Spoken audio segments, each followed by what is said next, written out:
नमस्कार दोस्तों, आइए सुनते हैं पगली लघु उपन्यास का अगला भाग।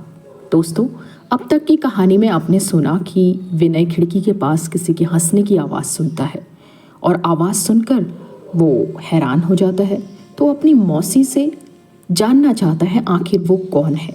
मौसी उसके बारे में उसे बताती है। विनय शाम होने का इंतज़ार करता है, तब जाकर मौसी और विनय दोनों घर से बाहर घूमने के लिए निकलते हैं। तो दोस्तों, यहाँ से है कहानी का अगला भाग। विनय और मौसी धीरे धीरे चल रहे होते हैं। मौसी उसे आसपास की जगह की खासियत बता रही होती है और दोनों बातों में बहुत तल्लीन होते हैं। चलते चलते वो उसी पीपल के पेड़ के पास पहुँचते हैं, उसी बड़े घने हरे भरे विशाल पीपल के पेड़ के पास। उससे पहले ही कुछ झाड़ियाँ होती हैं। जैसे ही विनय और उसकी मौसी झाड़ियों के पास पहुंचते हैं तो विनय को झाड़ियों के आसपास कुछ सरसराहट की आवाज़ होती है। इससे पहले कि वो संभल पाता तो उसे लगता है कि किसी ने उसके पैर बड़े ज़ोर से पकड़ लिए हैं। अचानक से ऐसी हुई घटना से वो एकदम से सकपका जाता है और उसके मुंह से चीख निकल जाती। अरे अरे, ये क्या!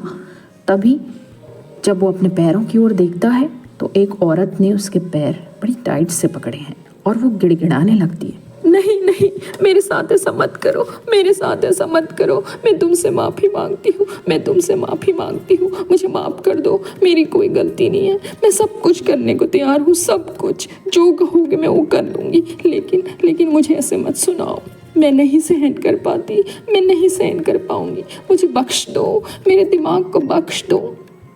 विनय को कुछ समझ ही नहीं आ रहा था कि ये हो क्या रहा है। तभी उसकी मौसी बीच में बोल पड़ी। अरे अरे अरे, इसे छोड़ दे, ये वो नहीं है जो तू समझ रही है। नहीं नहीं, ये वो ही है, ये वो ही है, ये वो ही है, मैं इसे बहुत अच्छे से जानती हूँ। अरे पगली, ये वो नहीं है जो तू उसे समझ रही है, ये अनजान है, ये तो आज पहली बार यहाँ आया हुआ है। नहीं नहीं, मुझसे झूठ मत बोलो, बड़ी मुश्किल से मुझे आज ये मिला है, इससे बात करने दो। अरे नहीं नहीं, समझ तो सही, तुझे हर बार गलतफहमी हो जाती है। नहीं, मुझसे झूठ बोलने की ज़रूरत नहीं है, मैं इसका चेहरा बहुत अच्छे से पहचानती हूँ, यही है, यही है। अरे सुन तो सही, ये नहीं है, और इसके पैर छोड़ दे। नहीं नहीं नहीं, मैं नहीं छोड़ूंगी इसके पैर, मैं नहीं छोड़ूंगी इसके पैर।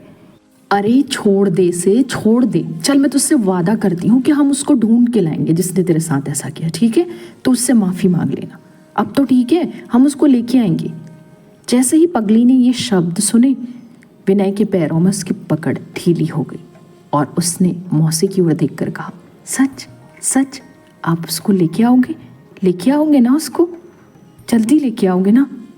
हाँ हाँ, हम जल्दी लेके आएंगे, लेकिन तू अभी इसके पैर छोड़ और तू यहाँ से जा। सच है ना? सच है ना? बिल्कुल सच है। हाँ हाँ, बिल्कुल सच है, अब तू जा। ये बात सुनकर पगली थोड़ी आश्वस्त सी हुई और खड़ी हो गई और धीरे धीरे जाने लगी और उनकी ओर मुड़ मुड़ कर देखते हुए बोली, ठीक है ना? ठीक है ना? ठीक है ना? ठीक है? मौसी ने कहा, हाँ हाँ ठीक है, बिल्कुल ठीक है, जा जा। ये सब देखकर विनय बहुत घबराया, बहुत सकपकाया सा था। जब वो थोड़ा सा सामान्य हुआ तो उसने मौसी से कहा, मौसी, ये सब क्या है? आखिर ये लड़की ऐसा क्यों करती है? बेटा, मैंने तुझे बताया तो था, ये पगली है, वो ही जिसकी हंसी तूने दिन में सुनी थी। अच्छा, तो इसकी ऐसी हालत ऐसे कैसे हो गई मौसी? हाँ बेटा, इसकी ऐसी हालत आज से नहीं, बड़े लंबे समय से ये ऐसी है। और मौसी, आपने तो उससे वादा कर दिया कि उसको लेके आएंगे। आप किसको लेके आएंगी और कहाँ से लेके आएंगी? हाँ बेटा, तो मैं क्या करती? इसके अलावा मेरे पास कोई चारा ही नहीं था, वो छोड़ती ही नहीं तुम्हारे पैर। लेकिन आपने वादा किया है तो आप लेके कैसे आओगी? अरे वो भूल जाती है, उसको कुछ याद नहीं रहता, उसको बस यही लाइनें याद हैं, अगली बार फिर कोई मिलेगा तो ये यही बात दोहराएगी। वो बात वो भूल जाएगी। अच्छा, तो मौसी आखिर ऐसा क्या हुआ इसके साथ? क्या बताऊं बेटा, बहुत ही लंबी कहानी है। बता, कहाँ से शुरू करूं? ये रास्ता ख़त्म हो जाएगा, रात हो जाएगी, लेकिन शायद इसकी कहानी नहीं ख़त्म हो पाएगी। कोई बात नहीं मौसी, आप मुझे सुनाइए थोड़ी थोड़ी करके, शुरू से। अच्छा, तो सुनना चाहता है तो सुन। ये इसी शहर की बात है। इसी शहर में ये पैदा हुई थी, एक घर में। जब ये पैदा हुई थी ना, बहुत ही प्यारी, बहुत ही आकर्षक बच्ची थी। और ऐसा नहीं था कि ये जन्म के समय ही आकर्षक थी। धीरे धीरे जैसे जैसे बड़ी हुई ना, इसका आकर्षण बढ़ता ही गया। सभी लोगों की ये बड़ी प्यारी थी और उतनी ही चंचल भी थी, दौड़ती, भागती, खेलती, कूदती। लेकिन क्या होता है कि अब लड़की है, एक दिन उसे बड़ा होना ही है।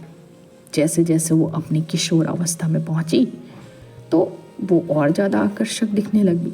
तो घर वालों को उसके रूप को देख के एक असुरक्षा का भाव पैदा हो गया कि लड़की कहीं जाएगी, इसके साथ कोई अनहोनी ना हो जाए, कुछ गलत ना हो जाए।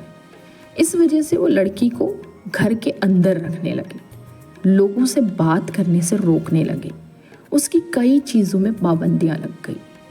और जो लड़की कल तक बड़ी हंसती खेलती दौड़ती भागती थी, वो अचानक से एक 12-13 साल की उम्र में आते ही घर में कैद की जाने लगी।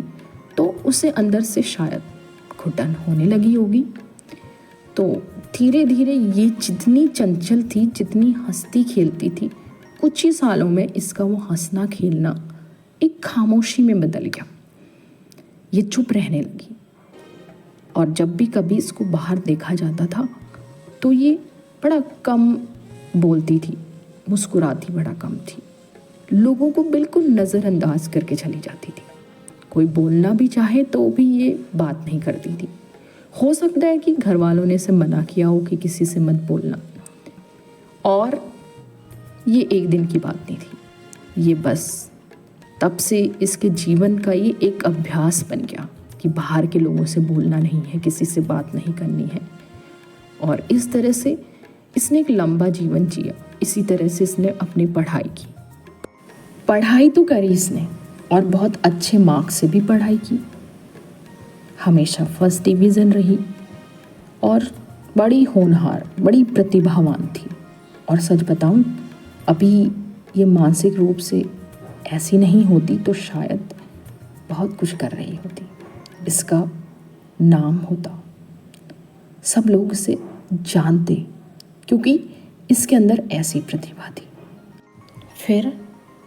फिर क्या, इसी तरह से इसकी पढ़ाई हुई, कोई रेस्ट्रिक्टेड माहौल में, किसी से बात नहीं करनी है, किसी से मिलना जुलना नहीं है।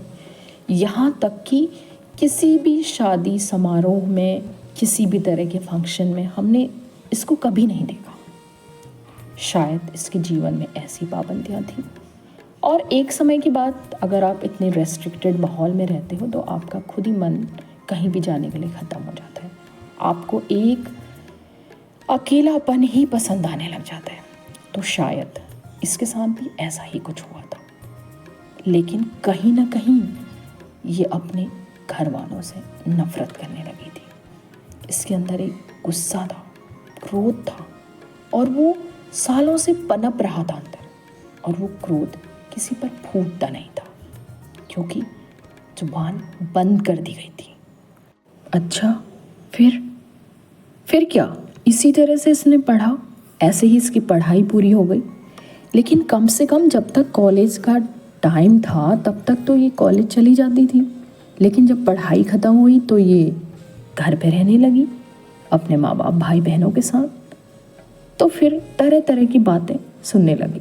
कम से कम कॉलेज के दिनों में ऐसा तो होता था कि उतने समय उनसे दूर रहती थी, फिर उसे पढ़ना होता था, फिर उनसे बातचीत का मौका कम मिलता था। लेकिन घर में रहने लगी तो फिर उनसे बातचीत होने लगी, और बातचीत भी कुछ अजीब बेसिर पैर की बातें, उसको लेके बातें, उसके भविष्य को लेके बातें, तो इस तरह से और ज़्यादा उसका मानसिक उत्पीड़न होने लगा घर में। तभी इसने निर्णय लिया था कि इसको नौकरी कर लेनी चाहिए।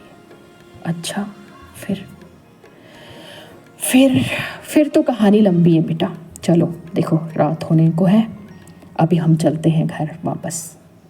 कहानी को हम फिर सुनेंगे, पूरी सुनाऊंगी तुम्हें, लिखना इस पे कहानी कि क्या हुआ था। दोस्तों, पगली उपन्यास के इस भाग को मैं यहाँ पर ख़त्म कर रही हूँ। अगला भाग आप अगले एपिसोड में सुनेंगे। तब तक के लिए मुझे विदा दीजिए दोस्तों। अगर आपको कहानी पसंद आ रही हो, अगर आप किसी घटना से इसे कोरिलेट कर सकते हैं, अगर आपको लगता है कि इन चीज़ों में कुछ ना कुछ सच्चाई है, तो दोस्तों लाइक ज़रूर कीजिए, कमेंट ज़रूर कीजिए और अपना फीडबैक ज़रूर दीजिए, क्योंकि आपके फीडबैक से ही मुझे मोटिवेशन मिलता है और मेरी कलम कुछ बेहतर ढंग से लिखने की कोशिश करती है। धन्यवाद दोस्तों।